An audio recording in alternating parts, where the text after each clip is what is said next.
And we are back here on KFYO Mornings with Dave King and Matt Martin. And we have on the line one of our morning friends, and that's this Randy?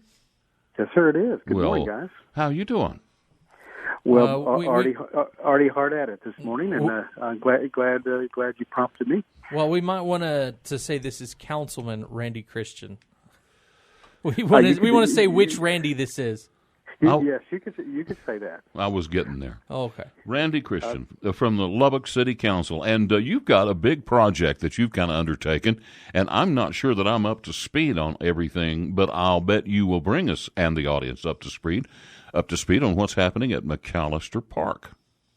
Well, this is a project that we've been working on as a group for over a year. It was one of my top priorities when I was sworn in. As well as the Addiction and Recovery Symposium that we're going to have on November the 8th, too. We'll talk about that at another time. But McAlister Park, do you guys know where that is? You bet. Yep. We have our Ambuck Club, of course, built the Challenger Little League, absolutely. Challenger Little League built a field for the city built, what am I trying to say? The city built a Challenger Little League park there. Correct. Well, there's not much else that's gone over there since it was designated a park almost 20 years ago.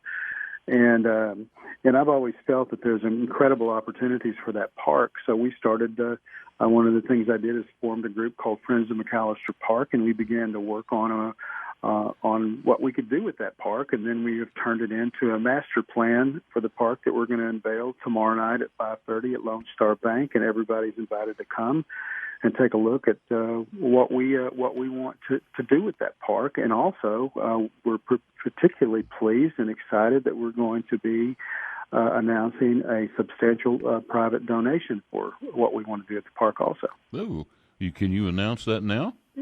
Well, no. I mean, it wouldn't be a surprise. Oh, okay. It's a surprise. You have to come to, and plus, what's been really nice about it, I asked my friends at Lone Star several months ago, because I always try to do a town hall meeting at least once a quarter, and I asked them if I could have the town hall meeting there, and they said, of course. And I said, we want to unveil the master plan for the park, and they said, well, would you mind if we just take it over and we host it?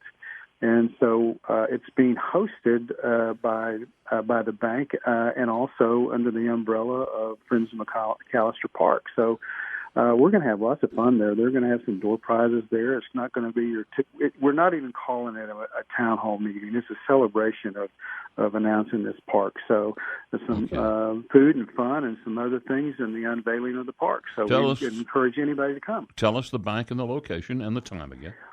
Lone Star Bank at 6220 Milwaukee. Obviously, they don't want to see some good things happen to McAlister Park. You could throw a rock and hit the park from their parking lot practically, and it's at 5:30.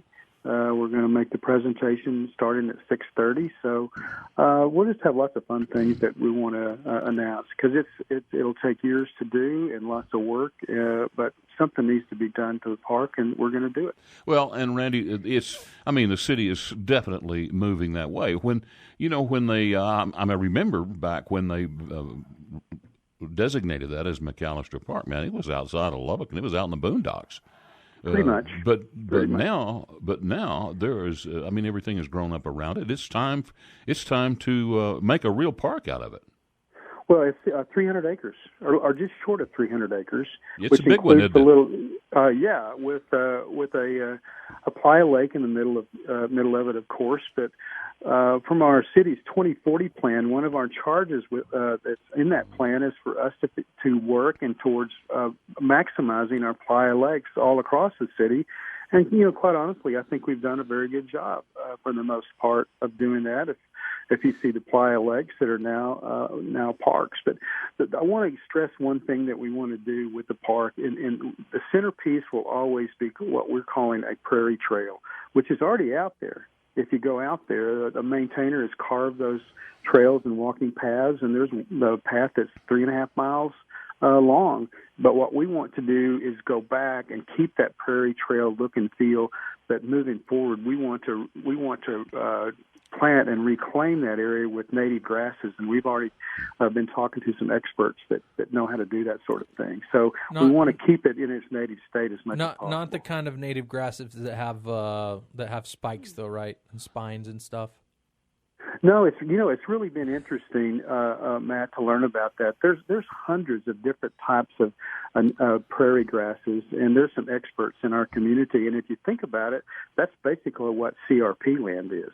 Is that they've taken farmers for years have been taking that and replanting it into native grasses. And that's what we want to do. It's a very popular concept across, especially through the Great Plains areas. Yeah. Well, I think it would be great to have a natural prairie there with maybe some prairie dogs and some lizards and horny toads and stuff you'd find in a prairie. Well, and if you walk out there, and I've done it multiple times, it's a great place to walk the dog out there. There's a lot more small little wildlife out there than you realize. And it's really, when you get to the middle of it, and you get close to the edge of the water, you ought to do it. But it's really cool because you can hear the faint hum of the cars going up and down Marcia Sharp and the spur, and it has a true urban park feel to it. And then also speaking to Marcia Sharp and the spur, it's probably the most heavily trafficked arteries of people coming into our city. And we need that park to be a real showplace. And then you add the fact that you've got shopping centers on the north and you've got all the hotels on the south, that this is a destination park where we wanted at a point in time where people said, we want to go see that park because of the things that are in it. Exactly. Well, I actually saw a Facebook post. My wife showed it to me. And the guy had a sign that he was holding up that said, "Help, I'm not homeless, but my wife has been in Target now for 2 hours." Yeah. And I'm thinking, you know what? If your wife is going to Target for 2 hours, just walk. Well, it's not easy to walk across the street. Y'all need to put a pedestrian walkway or something so people can get over there from Target. Yeah, can walk over the park. The poor men. Dave, did you hear him say that? Do what? Hey, you're getting all the money from donations. What do I care? I'm talking. Well, you see what I'm saying? Well, I mean, but we're expecting a donation from you too. Oh well, I'll give you $10. Yeah. Well, I will tell you one of the first. Can I get a hammock named after me for $10? Absolutely, absolutely. I'll buy a hammock. I'll go halvesies with you. You buy a hammock, and I'll get a hammock, and it'll be yours. But y'all guys are kind of, you're giving a fellow council member grief for the hammock havens, but it's very, very popular. There are those hammock havens on campus, and you bring your own hammock, and the poles are there. And what an interesting and inexpensive way for people to come out and hang out and literally hang out on their hammock. But one of the things that can we BYOB? Yes. Well, sure. I suppose you can. I mean, if you're hanging out in a hammock, you need a nice drink. You can't bring alcoholic drinks to a park. That'll be our secret. Okay. just put a koozie on it, and we'll call it even. But the one thing that we are going to do is we will be breaking ground sometime in the first of next year on the dog park. Okay. We need one desperately. Well, Randy, I guess by doing that, I'm surprised. I wouldn't have thought dog parks would have been popular, but apparently they are. Well, we did some online surveys, and they were with the top three of things that people wanted in the park. Yeah. And people every time I say something about a dog park, they just get giddy on it because people that love dog parks are having to go on the other side of town to take their dog to a dog park. Well, This is going to be a 5-acre dog park with 3 different sections on it. Well, good. And then we go from there and start doing some other things. And but yeah, I really do wish you guys would come. We'll even give you some food. Yeah. All right, Randy, we got to run. We're up against the clock. But, man, once again, quickly, Lone Star back tomorrow, 5:30. Unveiling of the master plan for McAlister Park. Please come. We'd love to have you. What, 66? 6220 Milwaukee. 6220 Milwaukee. Randy, thanks for calling, bud. You guys are doing a great job down at the city. Thank you. Bye-bye.